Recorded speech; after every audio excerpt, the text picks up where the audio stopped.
ಎಲ್ಲರಿಗೂ ನಮಸ್ಕಾರಗಳು.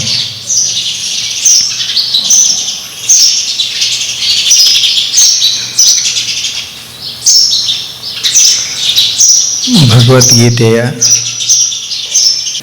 9ನೇ ಅಧ್ಯಾಯ, ಅದು ರಾಜವಿದ್ಯಾ ರಾಜಗುಹ್ಯವೇಗ. ಒಟ್ಟು 18 ಅಧ್ಯಾಯಗಳು ಗೀತೆಯಲ್ಲಿ.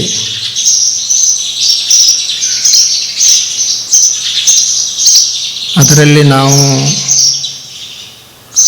ಕಳೆದ 3 ವರ್ಷಗಳಿಂದ ಮೊದಲನೇ ವರ್ಷ 12ನೇ ಅಧ್ಯಾಯ ಭಕ್ತಿ ಯೋಗವನ್ನು ನೋಡಿದ್ವಿ. 2ನೇ ವರ್ಷ 15ನೇ ಅಧ್ಯಾಯ ಪುರುಷೋತ್ತಮ ಯೋಗ ನೋಡಿದ್ವಿ. ಈ ವರ್ಷದ ಶ್ರಾವಣದಲ್ಲಿ 9ನೇ ಅಧ್ಯಾಯ, ಅದರ ಹೆಸರು ರಾಜವಿದ್ಯಾ ರಾಜಗುಹ್ಯ ಯೋಗ. ಈ ಅಧ್ಯಾಯವನ್ನು ನಾವು ನೋಡ್ತಾ ಇದ್ದೇವೆ. ನಿನ್ನೆ 2 ಶ್ಲೋಕಗಳನ್ನು ನೋಡಿದೆ. ಮೊದಲನೇ ಶ್ಲೋಕ ಭಗವಂತ ಹೇಳಿದರು, ಇದಂ ತೋತೆ ಗುಹ್ಯತಮಂ ಪ್ರವಕ್ಷ್ಯಾಮ್ಯನಸೂಯವೇ ಜ್ಞಾನಂ ವಿಜ್ಞಾನ ಸಹಿತಂ ಯಜ್ಞಾತ್ವ ಮೋಕ್ಷಸೆ ಅಶುಭಾತ್. ಇದು ಮೊದಲನೇ ಶ್ಲೋಕ. ಎರಡನೆಯದು ರಾಜವಿದ್ಯಾ ರಾಜಗುಹ್ಯಂ ಪವಿತ್ರಮಿದಮುತ್ತಮಂ ಪ್ರತ್ಯಕ್ಷಾವಗಮಂ ಧರ್ಮ್ಯಂ ಸುಸುಖಂ ಕರ್ತುಮವ್ಯಯಂ. ಇದು 2ನೇ ಶ್ಲೋಕ. ಇವೆಲ್ಲ ಬಹಳ ಚಿಂತನೆ ಮಾಡುವಂಥ ಶ್ಲೋಕಗಳು, ಬಹಳ ತಾತ್ವಿಕವಾದಂಥ ಮಾತುಗಳು. ನೋಡ್ರಿ, ಅದು ಎಷ್ಟು ವರ್ಷ ಆಯಿತು ಭಗವದ್ಗೀತೆ. ಅದು ಮಹಾಭಾರತದಲ್ಲಿ ಹೇಳಿರುವಂಥದ್ದು 5-6 ಸಾವಿರ ವರ್ಷಗಳಾಗಿರಬೇಕು. ಇಂದಿನವರೆಗೂ ಅದು ಹಾಗೆ ತಾಜಾ ಆಗಿ ಉಳಿದದು. ಯಾಕೆ ಉಳಿದದ ಅಂತಂದರೆ ಅದರಲ್ಲಿ ಅಷ್ಟು ಅನುಭವ ಅದ. ನಮ್ಮ ಜೀವನವನ್ನು ಶ್ರೀಮಂತಗೊಳಿಸುವಂಥ ಜ್ಞಾನ ಅದರಲ್ಲಿ ಅದ. ಅದಕ್ಕೆ ವಿನೋಬಾ ಭಾವೆ ಅವರು ಆ ಭಗವದ್ಗೀತೆಗೆ ಅವರು ಬರೀ ಗೀತಾ ಅಂತ ಅಷ್ಟೇ ಕರಿತಿರಲಿಲ್ಲ, ಗೀತಾ ಅಂತ ಅಷ್ಟೇ ಅಂತಿರಲಿಲ್ಲ. ಅವರು ಗೀತಾಯಿ ಅಂತಿದ್ರು. ಆಯಿ ಅಂದ್ರೆ ಅವ್ವ. ಗೀತಾ ಅನ್ನೋದು ಹೇಗದ ಅಂತಂದ್ರೆ, ಗೀತಾಯಿ ಅಂದ್ರೆ ಆಕೆ ನಮ್ಮ ಅವು ಇದ್ದಂಗ ಅಂತ ಅಷ್ಟು ಗೌರವ ಕೊಟ್ಟು ಅದಕ್ಕೆ ಗೀತಾಯಿ ಅಂತ ಕರಿತಿದ್ರು. ಈಗ ಉಳಿದವರು ಎಲ್ಲರೂ ಗೀತಾ ಮಾತಾ, ಗಂಗಾ ಮಾತಾ ಅಂತ ನಾವು ಕೇಳ್ತೀವಲ್ಲ. ಹೇಗೆ ಒಬ್ಬ ತಾಯಿ ತನ್ನ ಮಕ್ಕಳಿಗೆ ಎಲ್ಲ ರೀತಿಯ ಸಂಸ್ಕಾರವನ್ನು ಕೊಡ್ತಾಳೆ ಮತ್ತು ಮಕ್ಕಳು ಜೀವನದಲ್ಲಿ ತಮ್ಮ ಕಾಲ ಮೇಲೆ ತಾವು ನಿಂತ್ಕೊಳ್ಬೇಕು, ಅದಕ್ಕೆಲ್ಲ ಧೈರ್ಯವನ್ನು ತುಂಬುತ್ತಾಳಲ್ಲ, ಹಾಗೆ ಈ ಗೀತೆ ನಮಗೆಲ್ಲರಿಗೂ ಸಂಸ್ಕಾರವನ್ನು ನೀಡುವಂಥದ್ದು, ಧೈರ್ಯವನ್ನು ತುಂಬುವಂಥ ತಾಯಿ ಯಾರು ಅಂದರೆ ಅದು ಗೀತಾ ತಾಯಿ. ಅದಕ್ಕೆ ಗೀತಾಯಿ ಅಂತ ಕರೀತಾರೆ. ಅಂಥ ಗೀತೆಯ 9ನೇ ಅಧ್ಯಾಯದು ಬಹಳ ಸುಂದರವಾದಂಥ ಅಧ್ಯಾಯ. ಈಗ ಹೇಳ್ತಾ ಇದ್ದಾರೆ, ಒಂದು ವಿದ್ಯೆ ಅದ, ಅದಕ್ಕೆ ರಾಜವಿದ್ಯೆ ಅಂತ ಕರೀತಾರೆ. ನಾವೇನು ಅಧ್ಯಾತ್ಮ ಅಂತ ಕರಿತೀವಲ್ಲ, ಆ ಅಧ್ಯಾತ್ಮಕ್ಕನೇ ರಾಜವಿದ್ಯೆ ಅಂತ ಹೆಸರು. ಆ ರಾಜವಿದ್ಯೆನೇ ಪವಿತ್ರವಾದದ್ದು, ರಾಜವಿದ್ಯೆ ಅದು ಉತ್ತಮವಾದದ್ದು, ರಾಜವಿದ್ಯೆ ಅದು ಪ್ರತ್ಯಕ್ಷ ಫಲ ಕೊಡುವಂಥದ್ದು. ರಾಜವಿದ್ಯೆ ಅಧ್ಯಾತ್ಮವಿದ್ಯೆ ಅದು ಅನುಸರಿಸಲಿಕ್ಕೆ ಸರಳವಾದದ್ದು. ಅಧ್ಯಾತ್ಮವಿದ್ಯೆ ಅದನ್ನು ಒಮ್ಮೆ ಪಡ್ಕೊಂಡ್ರೆ ಅದು ನಾಶ ಆಗುವುದಿಲ್ಲ ಅಂತ ಈಗ ಅವರು ಹೇಳ್ತಾ ಇದ್ದಾರೆ.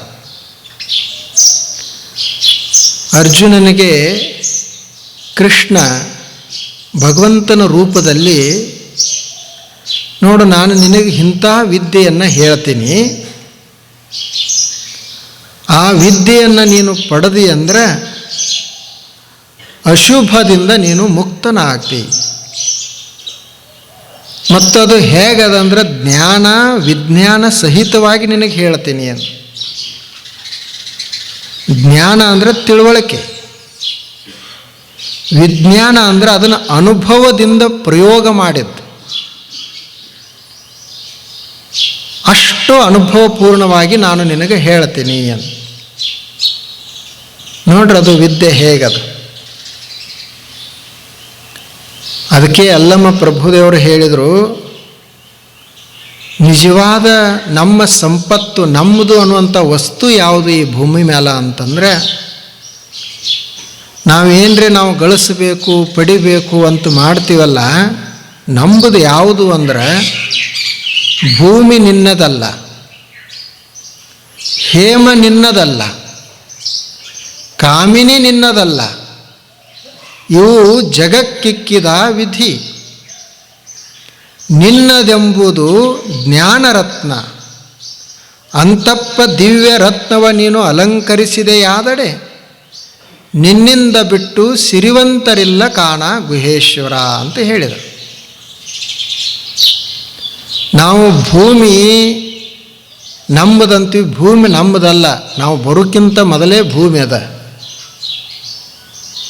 ಇಲ್ಲಿರುವಂಥ ಸಂಪತ್ತು ನಮ್ಮದಲ್ಲ, ಸಂಪತ್ತೂ ಇದೆಲ್ಲ ವಿಧಿ ಇದೆ, ಈ ಜಗತ್ತಿಂದೇ ಅದ. ಅದು ಕಾಮಿತ ಕಾಮಿನಿ ಸುಖ ಕೊಡುವಂಥ ವಸ್ತುಗಳು ಏನದಾವು ಇವು ಸಹಿತ ಏನು ನಮ್ಮೂ ಅಲ್ಲ. ನಮ್ಮದನ್ನೋದು ಜ್ಞಾನ ಒಂದೇ ಜ್ಞಾನ ರತ್ನ. ಯಾವ ಮನುಷ್ಯ ಆ ಜ್ಞಾನವನ್ನು ಪಡಿತಾನ ಅವನಷ್ಟು ಶ್ರೀಮಂತರ ಯಾರಿಲ್ಲ ಅಂತ ಅವ್ರು ಹೇಳಿದರು. ಭೂಮಿ ಗಳಿಸಿದವರು ಶ್ರೀಮಂತರಲ್ಲ, ಯಾರ ಹತ್ತಿರ ಹೆಚ್ಚು ಹಣ ಐತೆ ಅವರು ಶ್ರೀಮಂತರಲ್ಲ, ಯಾರ ಹತ್ತಿರ ಈ ಅಧ್ಯಾತ್ಮ ವಿದ್ಯೆ ಅದಲ್ಲ ಅವರು ಶ್ರೀಮಂತರು ಅಂತ ಅವ್ರು ಹೇಳೋದು. ನೋಡ್ರಿ ಅದು ಹೇಗದ. ಅದನ್ನು ಅವಾಗ ಅವರು ಭಗವಂತನ ರೂಪದಲ್ಲಿ ಅವರು ಹೇಳಿದರು, ಇದು ಒಂದು ವಿದ್ಯೆ ಅದ, ಇದನ್ನು ನೀನು ಪಡ್ಕೊಳ್ಬೇಕು. ಅಕ್ಕ ಮಹಾದೇವಿ ಅವರು ಕೂಡ ಅದನ್ನೇ ಹೇಳಿದರು.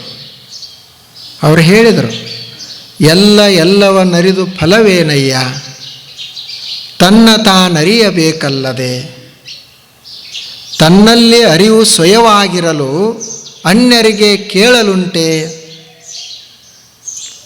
ಚನ್ನಮಲ್ಲಿಕಾರ್ಜುನ ದೇವ, ನೀವು ಅರಿವಾಗಿ ಮುಂದೋರಿದ ಕಾರಣ ನಿಮ್ಮಿಂದಲಾನು ಅರಿದೆನು ಅಂತ ಹೇಳಿದರು. ಎಲ್ಲವನ್ನರಿದು ಫಲವೇನು, ತನ್ನ ತಾನರಿಯಬೇಕಲ್ಲದೆ. ಎಲ್ಲ ಅರ್ಥ ಮನುಷ್ಯ, ಆದರೆ ತಾನ ಯಾರಂತ ಮರೆತ, ತಾನ ಯಾರಂತ ಗೊತ್ತಿಲ್ಲ, ಅದರದ್ದು ಫಲ ಏನು. ಮತ್ತು ನಮ್ಮನ್ನು ಅರಿಲಿಕ್ಕೆ ಹೊರಗಿನ ವಸ್ತುಗಳು ಪುಸ್ತಕಗಳ ಅವಶ್ಯಕತೆ ಇಲ್ಲ ಅಂತ. ನಮ್ಮಲ್ಲಿ ಅರಿವು ನಮ್ಮಲ್ಲೇ ಸ್ವಯವಾಗ್ಯದ, ನಮ್ಮಲ್ಲೇ ಅದ. ಇನ್ನಿಷ್ಟೇ ದೇವರು ಒಂದಿಷ್ಟು ಕೃಪಾ ಮಾಡಿದ ಅಂದರೆ ನಾವು ಅರಿತುಕೊಳ್ತೀವಿ, ಚನ್ನಮಲ್ಲಿಕಾರ್ಜುನ ದೇವ ನೀವು ಅರಿವಾಗಿ ಬಂದ್ರಿ, ನೀವು ಜ್ಞಾನವಾಗಿ ಬಂದ್ರಿ, ನಿಮ್ಮಿಂದ ನಾನು ಅರಿತುಕೊಂಡೆ ಅಂತ ಅಕ್ಕ ಮಹಾದೇವಿ ಹೇಳಿದರು. ನೋಡ್ರಿ ಅದು ಹೇಗದ. ಈಗ ಏನಾಗ್ಯದ, ನಾವು ಎಲ್ಲ ತಿಳ್ಕೊಳ್ತೀವಿ, ಆದರೆ ಇದನ್ನೇ ಬಿಡ್ತೀವಿ. ಆದರೆ ಇಲ್ಲಿ ಏನು ಹೇಳಿದಾರೋ ಅಂದರೆ ಎಲ್ಲ ವಿದ್ಯೆಗಳು ಒಂದು ಕಡೆ, ಈ ಅಧ್ಯಾತ್ಮ ಒಂದು ಕಡೆ. ಹೆಂಗೆ ಎಲ್ಲ ಜನರಲ್ಲಿ ಒಬ್ಬ ರಾಜ ಇರ್ತಾನ, ಹಾಗೆ ಎಲ್ಲ ವಿದ್ಯೆಗಳಲ್ಲಿ ರಾಜವಿದ್ಯೆ ಅಂದರೆ ಈ ಅಧ್ಯಾತ್ಮ ವಿದ್ಯೆ. ಮತ್ತು ಏನು ನಾವು ಪವಿತ್ರ ಅಂತ ಕರಿತೀವಿ, ಯಾವುದಕ್ಕೆ ಅತ್ಯಂತ ಪವಿತ್ರ ಅಂತ ಕರಿತೀವಿ, ಆ ಎಲ್ಲ ಪವಿತ್ರದಲ್ಲಿ ಇದು ಪ್ರಮುಖವಾದದ್ದು. ಉತ್ತಮ ಯಾವುದಾದ್ರೂ ಇದ್ದರೆ ಇದು ಉತ್ತಮವಾದದ್ದು. ನಮ್ಮನ್ನು ಎಲ್ಲ ಕಷ್ಟಗಳಿಂದ, ವಿಘ್ನಗಳಿಂದ, ಸಂಕಟಗಳಿಂದ, ಅಶುಭ ಅಂದರೆ ಇವುಗಳಿಂದ ಮುಕ್ತಗೊಳಿಸುವಂಥ ಸಾಧನ ಯಾವುದಾದ್ರೂ ಇದ್ದರೆ ಅದು ಈ ಅಧ್ಯಾತ್ಮ ವಿದ್ಯೆ. ರಾಜವಿದ್ಯಾ ರಾಜಗುಹ್ಯಂ ಪವಿತ್ರಮಿದಮುತ್ತಮಂ ಪ್ರತ್ಯಕ್ಷಾವಗಮಂ ಧರ್ಮ್ಯಂ ಸುಸುಖಂ ಕರ್ತುಮವ್ಯಯಂ. ಧರ್ಮ ಅಂದರೆ ಇದೇ ಧರ್ಮ, ಇದನ್ನು ತಿಳಿದುಕೊಳ್ಳುವುದನ್ನೇ ಧರ್ಮ, ಇದನ್ನು ಆಚರಿಸುವುದನ್ನೇ ಧರ್ಮ. ನಾವು ಎಲ್ಲ ತಿಳ್ಕೊಂಡೇವಿ, ಆದರೆ ಇದನ್ನೊಂದು ಬಿಟ್ಟೇವಿ. ಅದೇನೋ ಒಂದು ಕತೆ ಹೇಳ್ತಿದ್ರು. ಒಬ್ಬ ದೊಡ್ಡ ಪಂಡಿತ್ ಇದ್ದ, ಬಹಳ ಗ್ರಂಥಗಳನ್ನು ಓದಿದ್ದ. ಎಷ್ಟು ಓದಿದ್ದಂದರೆ ಅವನಿಗೆ ಗೊತ್ತಿರಲಾರ್ದನೇ ಯಾವುದೂ ಇರಲಿಲ್ಲ. ಒಂದು ಸಲ ಹೀಗೆ ಹೊರಟಿದ್ದ ಯಾತ್ರೆಗೆ, ಮಧ್ಯದಲ್ಲಿ ಒಂದು ನದಿ ಇತ್ತು. ನದಿ ದಾಟಿ ಆ ಕಡೆ ಹೋಗಬೇಕು. ಒಬ್ಬ ಅಲ್ಲಿ ನಾವಿಕ ಅಂಬಿಗ, ಅವನ ನಾವದಲ್ಲಿ ಕುಳಿತುಕೊಂಡು ಈತ ಹೊರಟ.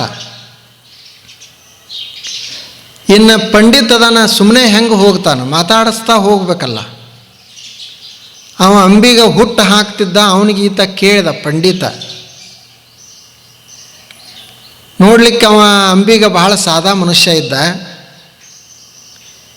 ಇವ ಬಹಳ ಸುಶಿಕ್ಷಿತ, ಬಹಳ ತಿಳ್ಕೊಂಡಿದ್ದ. ಪಂಡಿತ ಅವನಿಗೆ ಕೇಳಿದ, ಏನ್ರೆ ಸಾಲಿ ಪಾಲಿ ಕಲ್ತದೇನು ಅಂತಂದ. ಅವಾಗ ಅವ ಹೇಳಿದ, ನಾ ಏನೂ ಕಲ್ತಿಲ್ಲ. ಪಂಡಿತ್ ಹೇಳಿದ, ಹಾಗಾದ್ರೆ ನಿಂದ ಅರ್ಧ ಜೀವನನ ಹಾಳಾಯ್ತಲ್ಲ. ಏನು ಬಂತು, ಏನೂ ಕಲೀಲಿಲ್ಲ ಅಂದರೆ ಎದಕ್ಕೆ ಬಂತು, ಜೀವನದಾಗ ಏನು ಅರ್ಥ ಐತಿ ಅದು? ಹೋಗಲಿ, ಕಲಿಕೆ ಅಕ್ಷರರೇ ಕಲೀಲಿಲ್ಲ, ಅದನ್ನೂ ಹೋಯ್ತು. ಏನರ ಸ್ವಲ್ಪ ಸಣ್ಣ ಪುಟ್ಟು ಲೆಕ್ಕ ಪತ್ರಾರೆ ಬರ್ತತೇನು ಅಂತಂದ. ಏನು ನನಗೆ ಲೆಕ್ಕನೂ ಬರೋದಿಲ್ಲ ಅಂದ. ಏನು ಇಷ್ಟೇ, ಹೀಗೆ ಒಂದು ದಿವಸದಾಗ ಒಂದು 4-5 ಸಲ ಆ ಕಡೆ ಹೋಗಿ ಬರ್ತೀನಿ, ಒಂದು 4-5 ದುಡ್ಡು ಬರ್ತಾವೆ, ಅಷ್ಟೇ ನನಗೆ ಗೊತ್ತಾ, ಹೆಚ್ಚಿಗೆ ಲೆಕ್ಕರೆ ತೊಗೊಂಡು ನಮಗೇನು ಆಗಬೇಕಾಗೈತಿ. ಅವಾಗ ಪಂಡಿತ ಅಂದ, ಏನು ನಿನಗೆ ಓದಾಕೆ ಬರೋಂಗಿಲ್ಲ, ಬರೀಲಿಕ್ಕೆ ಬರೋದಿಲ್ಲ, ಲೆಕ್ಕ ಬರೋಂಗಿಲ್ಲ, ಇನ್ನು ನೀ ಬದುಕಿ ಉಪಯೋಗ ಏನೈತಿ? ಜೀವನನೇ ಹಾಳಾದಂಗೆ ಆಯ್ತಲ್ಲ, ಏನು ಕಲಿತೆ? ಅದು ನಾವು ಹಾಗೆ ಮುಂದೆ ಹೊರಟಿತ್ತು. ಅಲ್ಲಿ ನೀರು ಭಾಳ ರಭಸವಾಗಿ ಜೋರಾಗಿ ಹರಿತಿತ್ತು. ಆ ಸೆಳವಿಗೆ ನಾವು ಹಾಗೆ ಮುಂದೆ ಹರಿಲಿಕ್ಕೆ ಶುರು ಆಯಿತು. ಅವ ಅಂಬಿಗ ಹೇಳಿದ, ಇನ್ನಿದು ನಾವು ಮುಳುಗಬೇಕಾಗ್ತದ, ಇನ್ನು ನಾವದಿಂದ ಜಿಗದು ಈಸಿ ಹೋಗ್ಬೇಕು ಆ ಕಡೆ. ಈಸು ಬರ್ತತೇನು ಅಂತ ಕೇಳಿದ ಪಂಡಿತನಿಗೆ. ಅವ ಹೇಳಿದ, ನಾ ಎಲ್ಲ ಪುಸ್ತಕಗಳನ್ನು ಓದಿದೆ, ಆದರೆ ಇದನ್ನೊಂದು ಕಲ್ತಿಲ್ಲ ಅಂದ.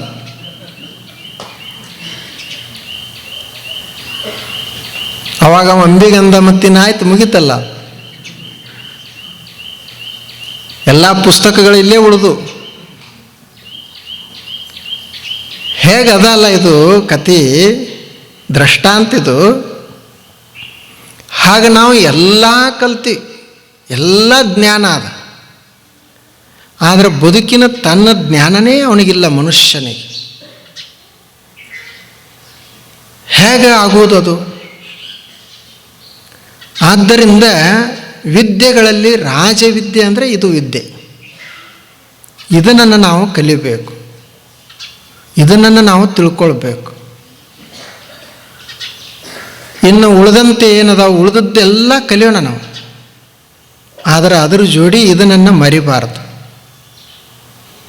ಇವತ್ತು ಮನುಷ್ಯ ಎಷ್ಟು ಕಲಿತಾ ಇದಾನೆ, ಭಾಳ ಕಲಿತಾ ಇದ್ದಾನೆ, ಭಾಳ ಕಲಿತ. ಆ ಕಲಿಕೆಗೆ ಮಿತಿನೇ ಇಲ್ಲ, ಅಷ್ಟು ಕಲಿತಾ ಇದ್ದಾನೆ. ಆದ್ರೆ ಅದರಿಂದ ಏನು ಉಪಯೋಗ ಆಗ್ತದ? ಏನು ಉಪಯೋಗ ಆಗ್ತದೆ? ಬಸವಣ್ಣವರು ಹೇಳ್ತಿದ್ರು, ಈ ಓದುವುದು ಕಲಿಯೋದು ಹೆಂಗಾಗ್ತದ ಅಂದ್ರೆ, 100 ನೋದಿ 100 ಕೇಳಿದರೇನು, ಆಸೆ ಹರಿಯದು ರೋಷ ಬಿಡೋದು, ಮಜ್ಜನ ಕೆರೆದು ಫಲವೇನು, ಮಾತಿನಂತೆ ಮನವಿಲ್ಲದ ಜಾತಿ ಡೊಂಬರ ನೋಡಿ ನಗುವ ನಮ್ಮ ಕೂಡಲ ಸಂಗಮ ದೇವ. 100 ಓದ್ಯಾನ, 100 ಕೇಳ್ಯಾನ, ಆದರೆ ಆಸೆ ಕಡಿಮೆ ಆಗ್ತಾ ಇಲ್ಲ, ರೋಷ ಕಡಿಮೆ ಆಗ್ತಾ ಇಲ್ಲ. ಮಜ್ಜನ ಕೆರೆದು ಫಲವೇನು, ಬರೇ ಮಜ್ಜನ ಮಾಡಿಸಿದ, ಫಲ ಏನು ಅದರಿಂದ? ಇವ್ರಿಗೆ ಏನಂತಾರು ಅಂದರೆ ಜಾತಿ ಡೊಂಬರು ಇವರು ಜಾತಿ ಡೊಂಬರು ಇವ್ರನ್ನ ನೋಡಿ ಕೂಡಲ ಸಂಗಮ ನಗ್ತಾ ಅದಾನ. ಕಲಿತ್ರ ಆಸೆ ಕಡಿಮೆ ಆಗಬೇಕಾಗಿತ್ತಲ್ಲ, ಆಸೆ ಕಡಿಮೆ ಆಗ್ತಾ ಇಲ್ಲ. ಎಷ್ಟು ಮನುಷ್ಯನಲ್ಲಿ ಆಸೆ ಹೆಚ್ಚಾಗ್ತಾ ಅದ ನೋಡ್ರಿ. ಎಲ್ಲ ನಾವು ನೋಡ್ತೀವಲ್ಲ, ಇಷ್ಟು ತಿಳುವಳಿಕೆ ಬಂತು, ಆದರೂ ಸಹಿತ ಆಚರಣೆ ಎಲ್ಲಿ ಬಂತು? ಈಗ 2-3-4 ದಿವಸದ ಹಿಂದೆ ಒಂದು ಘಟನಾ ನಡೀತು ಆಂಧ್ರ ಪ್ರದೇಶದಲ್ಲಿ. ನಿನ್ನೆ ನಾನು ಅದನ್ನು ನೋಡ್ತಾ ಇದ್ದೆ. ಅಲ್ಲಿ ಒಂದು ಶಾಲೆ, ಆ ಶಾಲೆಯಲ್ಲಿ ಒಬ್ಬರು ಪ್ರಿನ್ಸಿಪಾಲ್ರು ಹೆಣ್ಮಗಳು ಮೇಡಮ್, ಆ ಹೆಣ್ಮಗಳ ಕೊಲೆ ಆಗ್ಯದ. ಪ್ರಿನ್ಸಿಪಾಲ್ ಹೆಣ್ಮಗಳದ್ದು ಕೊಲೆ ಆಯಿತು. ಆ ಕೊಲೆ ಯಾರು ಮಾಡ್ಯಾರು? ಯಾರು ಭಾಳ ದೊಡ್ಡವರು ಮಾಡಿಲ್ಲ. ಕೊಲೆ ಯಾರು ಮಾಡಿದರು ಅಂದರೆ 10ನಂತೆ ಕಲಿಯುವಂಥ 2 ಹುಡುಗರು ಕೂಡಿ ಕೊಲೆ ಮಾಡ್ಯಾರ. ಅದು ಅವ್ರಿಗೆ ಎಷ್ಟು ರೋಷ ಅಂತಂದ್ರೆ, ಚಾಕುದಿಂದ 27 ಸಲ ಚುಚ್ಚಿ ಆ ಮೇಡಮ್ಗೆ ಕೊಲೆ ಮಾಡ್ಯಾರ, ಆ ಹೆಣ್ಮಗಳಿಗೆ ಕೊಂದಾರ. ನೋಡ್ರಿ, ಇದೆಲ್ಲ ಕಲಿಕೆಯ ಪ್ರಭಾವ. ಅವ್ರು ಈಗ 10ನಂತೆ ಅಂದರೆ 15-16 ವರ್ಷ ವಯಸ್ಸ. ಈ ವಯಸ್ಸಿಗೆ ಅವರೆಲ್ಲ ಕುಡಿಲಿಕ್ಕೆ ಶುರು ಮಾಡಿದ್ರಂತ. ಎಲ್ಲ ತಿನ್ನುವುದು ಕುಡಿಯುವುದು, ಇನ್ನು ಅದಕ್ಕೆ ರೊಕ್ಕ ಬೇಕು, ಮನ್ಯಾಗ ಕೊಟ್ಟದ್ದಷ್ಟೇ ಹೆಂಗೆ ಸಾಲ್ತದ, ಕಳ್ತನ ಮಾಡಬೇಕು, ಅಥವಾ ಮತ್ತೆ ಯಾವುದರ ಬೇರೆ ಮಾರ್ಗದಿಂದ ಹಣ ಸಂಗ್ರಹ ಮಾಡಬೇಕು. ಆಕೆಯನ್ನು ಎದಕ್ಕೆ ಕೊಲೆ ಮಾಡಿದ್ರಂತ, ಏನು ಹುಡುಗರದು ಫೀ ಬಂದಿರ್ತದ, ಹಣ ಬಂದಿರ್ತದ, ಹಣದ ರೊಕ್ಕ ಆಕೆ ಹತ್ತಿರದಾವಂತ ಅವ್ರಿಗೆ ಗೊತ್ತಿತ್ತು. ಆಕೆ ಮನೆಗೆ ಇಟ್ಟಿರ್ತಾಳ, ಅದನ್ನು ತೆಗೆದುಕೊಳ್ಬೇಕಂತ ಹೇಳಿ ಆಕೆಗೆ ಮನೆಗೆ ಹೋದ್ರಿ ಇವರು. 2 ಹುಡುಗರು ಎಲ್ಲ ಮುಖಕ್ಕೆ ಮಾಸ್ಕ್ ಹಾಕ್ಕೊಂಡು, ಕೈಗೆ ಹ್ಯಾಂಡ್ ಗ್ಲೌಸ್ ಹಾಕ್ಕೊಂಡು ಹೋಗಿದ್ರು, ಯಾರಿಗೂ ಗೊತ್ತಾಗಬಾರ್ದಂತ. ಆ ಬಳಿಕ ಹೇಗೋ ಕಂಪೌಂಡ್ ಜಿಗಿದು ಮನೆಯೊಳಗೆ ಹೋದರು. ರೊಕ್ಕ ತಗೊಂಡ್ರು, ಒಂದು 2.5 ಲಕ್ಷ ರೂಪಾಯಿ ರೊಕ್ಕ ಇದ್ದು, ರೊಕ್ಕ ತೊಗೊಂಡ್ರು. ಅಷ್ಟೊತ್ತಿಗೆ ಆ ಹೆಣ್ಮಗಳು ನೋಡಿದಳು. ಆನಂತರ ಅವ್ರದ್ದು ಮಾಸ್ಕ್ ಹೋಯ್ತು, ಗುರ್ತಾ ಹಿಡಿದಳು, ಇವು ನಮ್ಮ ಸಾಲಿ ಹುಡುಗರದಾರಂತ. ಇನ್ನು ನಮ್ಮದು ಗುರುತಾಯಿತು, ಇವರು ಬಿಡುವುದಿಲ್ಲ ಅಂತ ತಿಳ್ಕೊಂಡು ಹಾಗೆ ಹೋದು ಅಂದ್ರೆ ಇನ್ನು ನಮ್ಮದು ಬಗೆಹರಿದಿಲ್ಲ ಅಂತ ತಿಳ್ಕೊಂಡು ಆ ಹೆಣ್ಮಗಳನ್ನು ಅಲ್ಲೇ ಕೊಂದು ಹಾಕಿದರು. ನೋಡ್ರಿ ಅದು ಹೇಗದ. ಪೊಲೀಸರಿಗೆ ದೊಡ್ಡ ಚಿಂತೆ, ಆ ಕೊಲೆ ಮಾಡಿದವರು ಯಾರಂತ ಕಂಡು ಹಿಡಿಬೇಕಂತ ಎಲ್ಲ ತಪಾಸಣೆ ಮಾಡಿದ್ರು ಅವರು. ಅವರಿಗೆ ಸಾಲಿ ಹುಡುಗರ ಮೇಲೆ ಸಂಶಯನೇ ಇಲ್ಲ.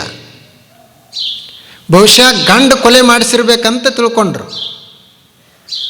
ಗಂಡ ಆತ ಹೈದರಾಬಾದ್ದಾಗಿದ್ದ.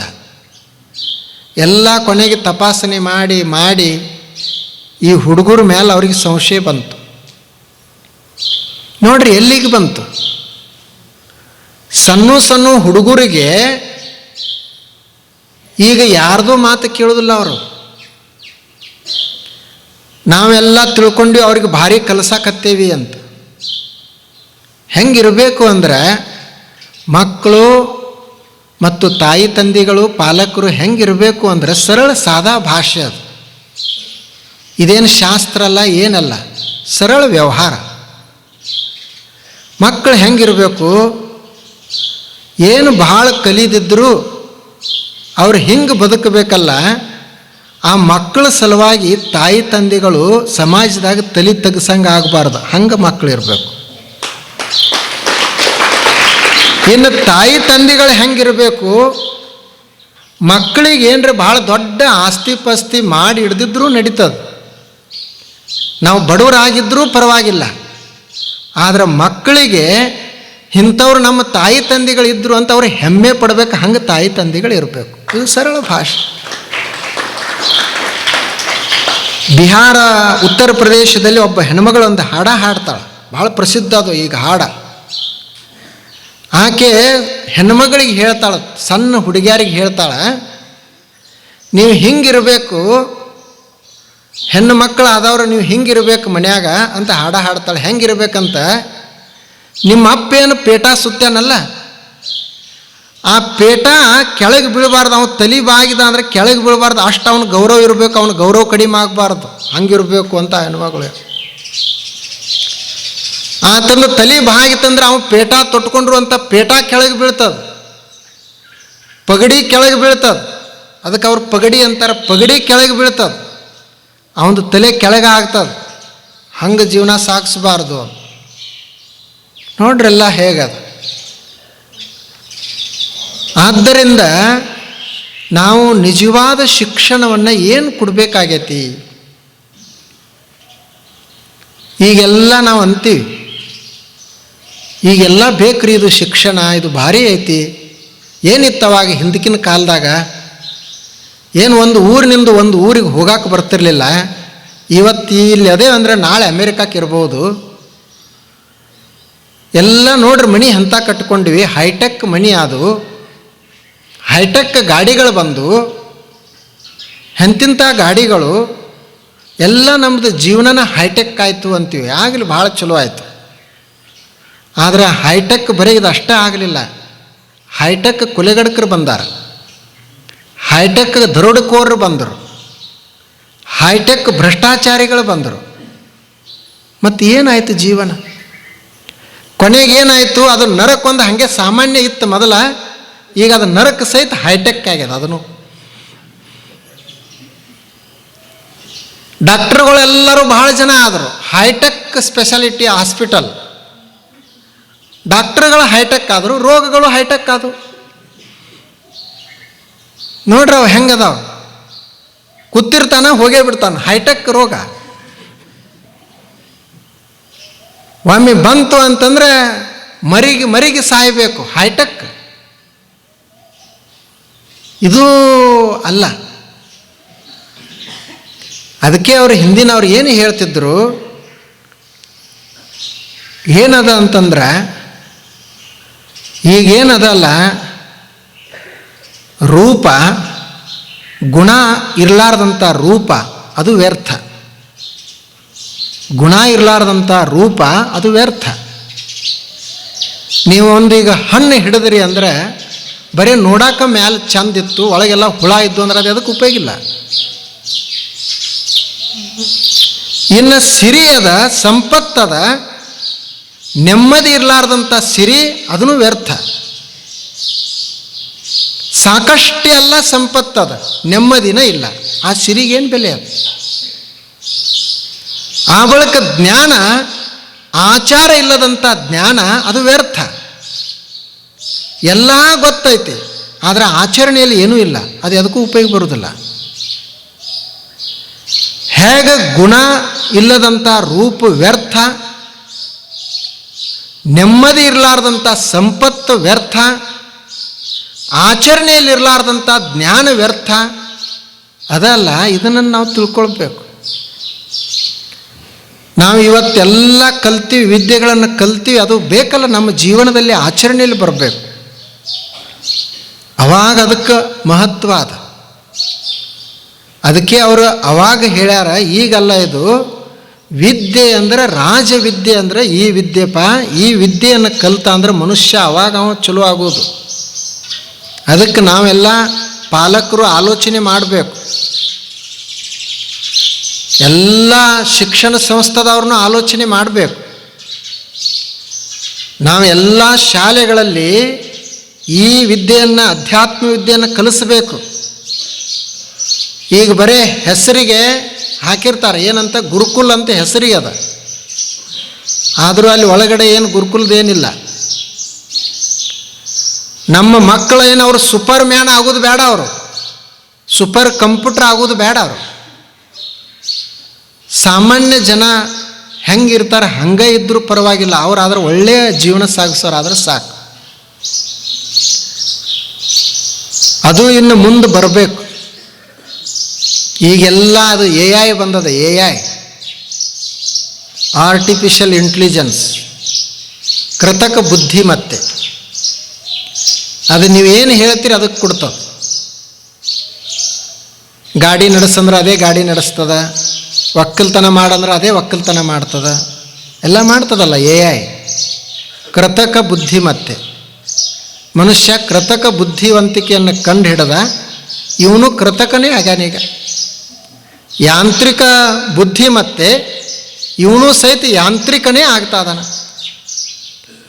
ಈ ಲೌಕಿಕ ವಿದ್ಯೆಗಳು ಹೇಗದಾವ ಅಂದರೆ ನಮ್ಮನ್ನು ಯಾಂತ್ರಿಕ ಮಾಡ್ತಾವು, AI ಆಗೋದಾಗ್ತದ.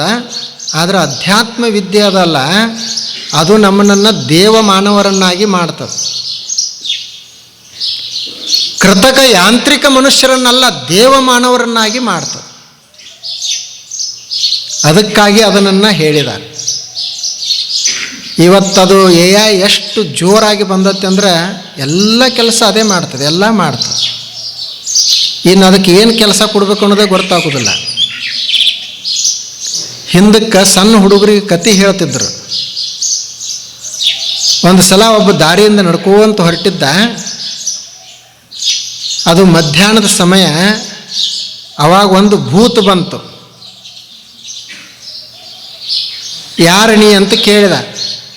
ಅದು ಹೇಳ್ತಾನ, ಭೂತದ ನೀ ಅಂತು. ಮತ್ತು ನೀ ಏನು ಮಾಡ್ತಿ, ನೀ ಏನು ಹೇಳ್ತಿ ಅದನ್ನು ಮಾಡ್ತೀನಿ ಅಂತ ಅದು ಹೇಳಿತು ಭೂತ. ಇವನಿಗೆ ನಡೆದು ನೀರೇಡಿಕಾಗಿದ್ದು, ನೋಡೋಣ ನೀರು ಕೊಡು ಅಂತಂದ, ನೀರು ಕೊಟ್ಟಿತು. ಹಣ್ಣು ಕೊಡು ಅಂತಂದ, ಹಣ್ಣು ಕೊಟ್ಟಿತು. ಆ ಬಳಿಕ ಒಂದು ಹೌದಿದು ಭಾಳ ಶಕ್ತಿವಂತ ಐತಿ, ನಾ ಹೇಳಿದ್ದೆಲ್ಲ ಮಾಡ್ತೀನೋ ಅಂತಂದ ಇವ. ಹೌದು, ನೀ ಹೇಳಿದ್ದೆಲ್ಲ ಮಾಡ್ತೀನಿ ಅಂತ. ಹಾಗಾದ್ರೆ ನನ್ನ ಮನೆಗೆ ಬಾ, ನಾನು ಹೇಳ್ತೀನಿ ನಿನಗೆ ಅಂತಂದ. ಅದು ಭೂತ ಹೇಳಿತು, ಬರ್ತೀನಿ, ಆದರೆ ನಂದೊಂದು ಕರಾರ ಐತಿ. ಅದು ಏನು ಅಂದ್ರೆ, ನನಗೆ ಬಿಟ್ಟು ಬಿಡದ ಕೆಲಸ ಹೇಳಬೇಕು. ಒಮ್ಮೆ ಹೇಳಿ ಬಿಟ್ಟು ಅಂದರೆ ನಿನ್ನ ಮುಗಿಸಿಬಿಡ್ತೀನಿ.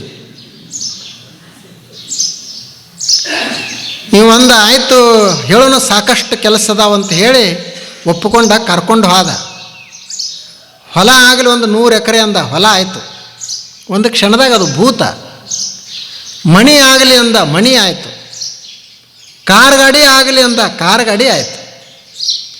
ಹೆಂಡತಿ, ಮಕ್ಕಳು, ಬಂಗಾರ, ಬೆಳ್ಳಿ ಎಲ್ಲ ಏನಂತಾನ ಅದು ಎಲ್ಲ ಆಯಿತು. ಈಗ ಇವನಿಗೆ ಉಣ್ಣಾಕ ಸೌಡಿಲ್ಲ, ಅದಕ್ಕೆ ಹೇಳಬೇಕಲ್ಲ.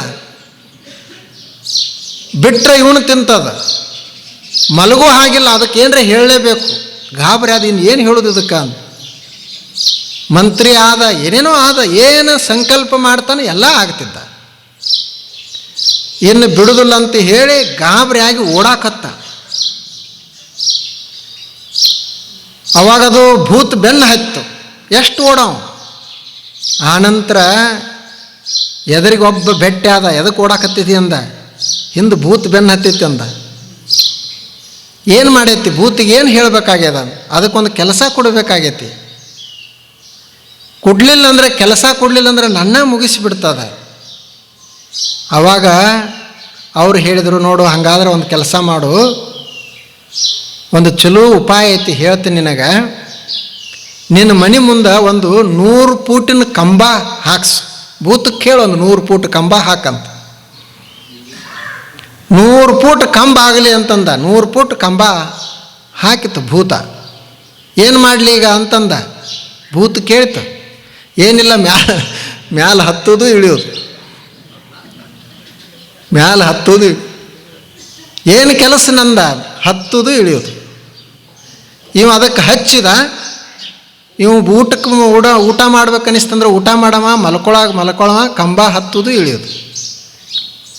ಈಗೇನದಲ್ಲ, ಇದು ಭಾಳ ವರ್ಷಗಳ ಹಿಂದೆ ಹೇಳ್ಯಾರ ಕತೆ. ಈಗ AI ತಂತ್ರಜ್ಞಾನ ಬಂದದಲ್ಲ, ಇದೇ ಅದು ಭೂತ ಈಗ ಬಂದದ. ಇವು ಮನುಷ್ಯ ಹೇಳಿದ್ದು ಎಲ್ಲ ಮಾಡಕತ್ತೆ ಅದು, ಆದರೆ ಇವನಿಗೆ ಮಲ್ಕೋಗುಡುವಲ್ತು, ಇವನಿಗೆ ಸಮಾಧಾನದಿಂದ ಇರುಗುಡ್ತಾ ಇಲ್ಲ ಅದು. ಅದಕ್ಕಿನ್ನ ಸಾಕಪ್ಪ, ಇಷ್ಟು ದಿವಸ ಎಲ್ಲ ಮಾಡಿದ್ವಿ, ಮನೆ ಆಯಿತು, ಹೊಲ ಆಯಿತು, ಗಾಡಿಗಳು ಬಂದು ಆಕಾಶದಾಗ ಹೊಂಟಿವಿ, ಸಮುದ್ರಕ್ಕೆ ಹೋದಿವಿ, ಏನೇನೋ ಮಾಡಿದ್ವಿ, ಇನ್ನೊಂದು ಕಂಬ ಹಾಕಿಬಿಡೋದು ಮ್ಯಾಲ ಕೆಳಗೆ, ಏರುವುದು ಇಳಿಯುವುದು, ನಾವು ಆರಾಮಿರ್ತೀವಿ. ಮತ್ತು ನಮಗೆ ಬೇಕಾದಾಗ ಕೆಲಸಕ್ಕೆ ಹಚ್ಚೋದು ಅದನ್ನು. ಬಿತ್ತನಾಗ ಬಿತ್ತದ, ಅದು ಟ್ಯಾಕ್ಟರ್ ಆಗಿಬಿಡ್ತದೆ ಭೂತ. ರಾಶಿ ಮಾಡಂದ್ರೆ ಅವಾಗ ರಾಶಿ ಮಾಡಿಬಿಡ್ತದ, ಎಲ್ಲ ಮಾಡ್ತದ. ಆದರೆ ನಮ್ಮನ್ನು ಸಮಾಧಾನವಾಗಿ ಇರುಗುಡುದಿಲ್ಲ. ಅದಕ್ಕೊಂದು ಕಂಬ ಹಾಕಿದ್ವಿ ಅಂದ್ರೆ ಮನೆ ಮುಂದೊಂದು, ಅದು ಮೊದಲೆಲ್ಲ ದೇವಸ್ಥಾನದ ಮುಂದೆ ಮಾಲ್ಗಂಬ ಅಂತಿರ್ತಿದ್ದು, ಈಗ ಒಂದು ಊರಾಗ ಒಂದು ಭೂತ ಕಂಬ ಅಂತ ಹಾಕಬೇಕು. ಭೂತ ಕಂಬ ಅಂದರೆ ಈ ಭೂತ ಏರೋದು ಇಳಿಯೋದು. ಇದೆ ತಂತ್ರಜ್ಞಾನ ಅನ್ನುವಂಥ ಭೂತ, AI ಭೂತ, ಟೆಕ್ನಾಲಜಿ ಅನ್ನುವಂಥ ಭೂತ ಎಷ್ಟು ಬೆಳೆದದು. ಅದು ಮನುಷ್ಯನಿಗೆ ಪೂರ್ತಿ ಸಮಾಧಾನ ಕೊಡುವುದಿಲ್ಲ. ಅದಕ್ಕೆ ಈ ಅಧ್ಯಾತ್ಮ ವಿದ್ಯೆಯನ್ನು ರೂಢಿಸಿಕೊಳ್ಬೇಕು ಅಂತ ನಿನ್ನೆ 2 ಶ್ಲೋಕದಲ್ಲಿ ಹೇಳಿದ್ರಲ್ಲ. ಇವತ್ತು 3ನೇ ಶ್ಲೋಕ ಏನದ ಅಂತಂದ್ರೆ, ಅಶ್ರದ್ಧಾನ ಪುರುಷಾ ಧರ್ಮಸ್ಯಾಸ್ಯ ಪರಂತಪ ಅಪ್ರಾಪ್ಯ ಮಾಂ ನಿವರ್ತಂತೆ ಮೃತ್ಯು ಸಂಸಾರ ವರ್ತಮನಿ. ಇದು 3ನೇ ಶ್ಲೋಕ. ಏನಿದ್ರ ಅರ್ಥ ಅಂದ್ರೆ, ಯಾವ ಮನುಷ್ಯ ಪುರುಷ ಅಂದರೆ ಯಾವ ಪುರುಷರು, ಅರ್ಜುನ ಕೇಳು, ಯಾವ ಪುರುಷರು ನಾನು ಏನು ಈಗ ಹೇಳೇನೆಲ್ಲ ಧರ್ಮ, ಇದೇ ಜ್ಞಾನ ಧರ್ಮ, ಅಧ್ಯಾತ್ಮ. ಈ ಅಧ್ಯಾತ್ಮದಲ್ಲಿ ಅಶ್ರದ್ಧವಾನ್, ಅಶ್ರದ್ಧದಾನ, ಯಾರು ಶ್ರದ್ಧೆಯನ್ನು ಇಡುವುದಿಲ್ಲ, ಯಾರು ವಿಶ್ವಾಸವನ್ನು ಇಡುವುದಿಲ್ಲ, ಅವ್ರದ್ದು ಏನಾಗ್ತೈತಿ ಅಂದ್ರೆ, ಅವರು ನನ್ನನ್ನೂ ಕೂಡುವುದಿಲ್ಲ ಮತ್ತು ಈ ಸಂಸಾರದೊಳಗೆ ಅವರು ಇಲ್ಲೇ ಹುಟ್ಟು ಸಾವುಗಳ ಮಧ್ಯದಲ್ಲೇ ಸಿಕ್ಕ ಹಾಕೊಳ್ತಾರು ಅಂತಿದ ಅರ್ಥ. ಮೃತ್ಯು ಸಂಸಾರ ವರ್ತಮನಿ. ಈ ಸಂಸಾರ ಹೆಂಗದ, ಮೃತ್ಯು ಸಂಸಾರ ಆಯ್ತು. ಇಲ್ಲಿ ಸಾವದ, ಇಲ್ಲಿ ಇದಕ್ಕೆ ಮೃತ್ಯು ಅಂತ ಕರೀತಾರೆ. ಪ್ರತಿ ಕ್ಷಣ ಸಾಯ್ತಾ ಅದ. ಇಲ್ಲಿ ನಾವಂತ ತಿಳ್ಕೊಂಡೇವೆ ನಾವು ಜೀವಂತ ಅದೇವಿ ಅಂತ, ಸಾಯ್ತಾ ಅದೇವಿ. ನಮ್ಮೆಲ್ಲರ ಪಯಣ ಎಲ್ಲಿ ನಡೆದದಂದ್ರೆ ಸ್ಮಶಾನ ಕಡೆ ನಡೆದದ. ಯಾಕಂದ್ರೆ ಮೃತ್ಯು ಪ್ರತಿ ಕ್ಷಣ ಅದು ಸುಡ್ತಾ ಅದ. ಆದ್ದರಿಂದ ಇದಕ್ಕೆ ಮೃತ್ಯು ಲೋಕ ಅಂತಲೇ ಕರೆಯೋದು. ಇದು ಸಾಯುವಂಥ ಲೋಕ, ಇದು ಇಲ್ಲಿ ಇರುವಂಥ ಲೋಕ ಅಲ್ಲ, ಇದು ಮೃತ್ಯು ಸಂಸಾರ. ಯಾವ ಮನುಷ್ಯ ನಾ ಏನೀಗ ಹೇಳಿದೆ ಜ್ಞಾನ ಹೇಳ್ತಾ ಅದನಿ, ಯಾವುದು ರಾಜವಿದ್ಯೆ ಅದ, ಯಾವುದು ಪವಿತ್ರ ಅದ, ಯಾವುದು ಉತ್ತಮವಾದಂಥ ವಿದ್ಯೆ ಅದ, ಅದಕ್ಕೆ ನಾನು ಧರ್ಮ ಅಂತ ಹೆಸರಿಟ್ಟೇನೆ. ಆ ಧರ್ಮದಲ್ಲಿ ಯಾರಿಗೆ ಅವಿಶ್ವಾಸ ಇರ್ತದ, ಶ್ರದ್ಧೆ ಇರುವುದಿಲ್ಲ, ಅವರು ಈ ಮೃತ್ಯು ಸಂಸಾರದಲ್ಲೇ ಸುತ್ತುತ್ತಾ ಇರ್ತಾರು ಮತ್ತು ನನ್ನನ್ನು ಸಹಿತ ಅವರಿಗೆ ಪಡಿಲಿಕ್ಕೆ ಆಗುವುದಿಲ್ಲ. ಅಪ್ರಾಪ್ಯ ಮಾಂ ನಿವರ್ತಂತೆ, ನನ್ನನ್ನು ಅವ್ರನ್ನ ಹೊಂದಕ್ಕಾಗೋದಿಲ್ಲ. ಅಂದರೆ ಭಗವತ್ ಪ್ರಾಪ್ತಿನೂ ಅವ್ರಿಗಿಲ್ಲ ಮತ್ತು ಈ ಮೃತ್ಯು ಸಂಸಾರದಿಂದನೂ ಅವರು ಬಿಡುಗಡೆ ಹೊಂದುವುದಿಲ್ಲ. ಅವರು ಈ ಮೃತ್ಯು ಸಂಸಾರದಲ್ಲಿ ಯಾವಾಗಲೂ ಸುತ್ತುತ್ತಾನೆ ಇರ್ತಾರ. ಇದು ಈ ಶ್ಲೋಕದ ಅರ್ಥ. ಆದ್ದರಿಂದ ಮೊದಲಿಗೆ ಶ್ರದ್ಧಾ, ಈ ಅಧ್ಯಾತ್ಮದಲ್ಲಿ ಶ್ರದ್ಧಾ ಬೇಕು, ವಿಶ್ವಾಸ ಬೇಕು. ಅವರೇ ಹಿಂದೆ ಶ್ರದ್ಧಾವಾನ್ ಲಭತೆ ಜ್ಞಾನಂ ಅಂತ ಹೇಳಿದರು. ಯಾರಲ್ಲಿ ಶ್ರದ್ಧೆ ಇರ್ತದ ಆ ಮನುಷ್ಯ ಜ್ಞಾನವನ್ನು ಪಡಿತಾನೆ, ಆ ಮನುಷ್ಯ ಜ್ಞಾನವನ್ನು ಪಡೆದು ಮುಕ್ತನಾಗ್ತಾನಂತ ಹೇಳಿದ್ರಲ್ಲ. ಶ್ರದ್ಧಾ, ವಿಶ್ವಾಸ. ಈಗ ನೀವು ಇಲ್ಲಿ ಬಂದರಿ, ನಮಗೆ ಒಳ್ಳೆಯದಾಗ್ತದೆ ಅಂಥೇಳಿ ಶ್ರದ್ಧಾ ಅದ, ನಂಬಿಕೆ ಅದಂತ ಬಂದರಿ. ಶ್ರದ್ಧಾ ಇರಲಿಲ್ಲ ಅಂದ್ರೆ ಬರ್ತಿರಲಿಲ್ಲ. ಏನರ ಒಂದಿಷ್ಟು ಸೇವಾ ಮಾಡ್ತೀರಿ, ವಿಶ್ವಾಸ ಅದ, ಶ್ರದ್ಧೆ ಅದ, ಅದಲ್ಲ. ಹಾಗೆ ಈ ರಾಜವಿದ್ಯೆಯ ಮೇಲೆ ಸಂಪೂರ್ಣ ವಿಶ್ವಾಸ ಇರಬೇಕು. ಇದರಿಂದ ಏನು ಆಗ್ತದೋ ಇಲ್ಲೋ ಅಂತ ಅವಿಶ್ವಾಸ ಮಾಡಬಾರ್ದು, ಅದರಲ್ಲಿ ಅಪನಂಬಿಕೆ ಇರಬಾರ್ದು. ನಿಶ್ಚಿತವಾಗಲೂ ಅದು ನಮಗೆ ಒಳ್ಳೆಯದನ್ನು ಮಾಡ್ತದೆ, ನಮ್ಮನ್ನು ಮುಕ್ತರನ್ನಾಗಿಸ್ತದ ಅಂತ ಹೇಳಿ ವಿಶ್ವಾಸವನ್ನು ಇಟ್ಟುಕೊಳ್ಳೋದು, ಶ್ರದ್ಧೆಯನ್ನು ಇಟ್ಟುಕೊಳ್ಳೋದು. ಇದು ಈ ಶ್ಲೋಕದ ಅರ್ಥ. ಯಾಕೆ ಅಂತಂದರೆ ಇದನ್ನು ಯಾಕೆ ಹೇಳ್ತಾ ಇದ್ದಾರೋ ಅಂದ್ರೆ, ಮನುಷ್ಯನಿಗೆ ಜ್ಞಾನ, ಇಂಥದ್ದೊಂದು ಜ್ಞಾನ ಅದ, ಅದರಿಂದ ನೀನು ಮುಕ್ತನಾಗ್ತಿ ಅಂತ ಹೇಳಿದಾಗ ಅವಿಶ್ವಾಸ ಬರ್ತದೆ, ಶ್ರದ್ಧಾ ಬರೋದಿಲ್ಲ, ಸಂಶಯ ಬರ್ತದೆ. ಅದಕ್ಕೆ ಅವರು 3ನೇ ಶ್ಲೋಕದಲ್ಲೇನೆ ಏನು ಹೇಳಿದರು ಅಂದರೆ, ಯಾವ ಮನುಷ್ಯರು ಅಶ್ರದ್ಧಾನ ಪುರುಷಾಹ, ಪುರುಷಾಹ ಅಂದರೆ ಪುರುಷರು, ಅಶ್ರದ್ಧಾನ ಅಂದರೆ ಸಂಶಯ ಉಳ್ಳಂಥ ಪುರುಷರು. ಧರ್ಮಸ್ಯಾಸ್ಯ ಪರಂತಪ, ಪರಂತಪ ಅಂದರೆ ಅರ್ಜುನನ ಹೆಸರ. ಅಸ್ಯ ಧರ್ಮಸ್ಯ, ಈ ಧರ್ಮದಲ್ಲಿ ಅಂದರೆ ನಾನು ಈಗ ಹಿಂದೆ ಹೇಳಿರುವಂಥ ಧರ್ಮದಲ್ಲಿ ಯಾರಿಗೆ ಸಂಶಯ ಇರ್ತದೆ ಅವರು ನನ್ನನ್ನು ಹೊಂದುವುದಿಲ್ಲ ಮತ್ತು ಈ ಮೃತ್ಯುರೂಪ ಸಂಸಾರದಲ್ಲಿ ಹಾಗೆ ಸುತ್ತಾನೇ ಇರ್ತಾರೆ. ಹುಟ್ಟುವುದು ಸಾಯುವುದು, ಹುಟ್ಟುವುದು ಸಾಯುವುದು, ಕಷ್ಟ ನಷ್ಟ ಇದರಲ್ಲೇ ಸುತ್ತಾನೇ ಇರ್ತಾರೆ. ಇದು ಈ 3ನೇ ಶ್ಲೋಕದ ಅರ್ಥ. ಇನ್ನು ಮತ್ತೆ ಅರ್ಜುನ ಕೇಳ್ತಾ ಇದ್ದಾನೆ, ಇನ್ನು ಏನು ಮಾಡಬೇಕು ನಾವು? ಆಯಿತು, ಶ್ರದ್ಧಾವನ್ನು ಇಟ್ಟುಕೊಂಡ್ವಿ, ನಂಬಿಕೆಯನ್ನು ಇಟ್ಟುಕೊಂಡ್ವಿ, ಇನ್ನು ನೀವು ಆ ಜ್ಞಾನವನ್ನು ನನಗೆ ಹೇಳ್ರಿ.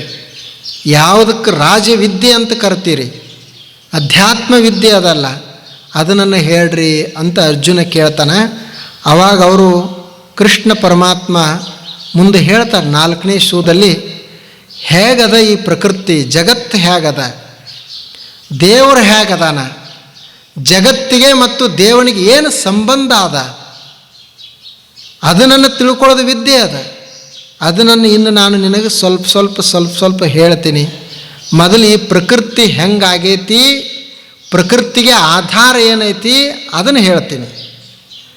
ಆನಂತರ ಈ ಪ್ರಕೃತಿಗೆ ನನಗೆ ಯಾವ ಸಂಬಂಧ ಅದ ಅದನ್ನು ಹೇಳ್ತೀನಿ ಅಂತ ಹೇಳಿದ.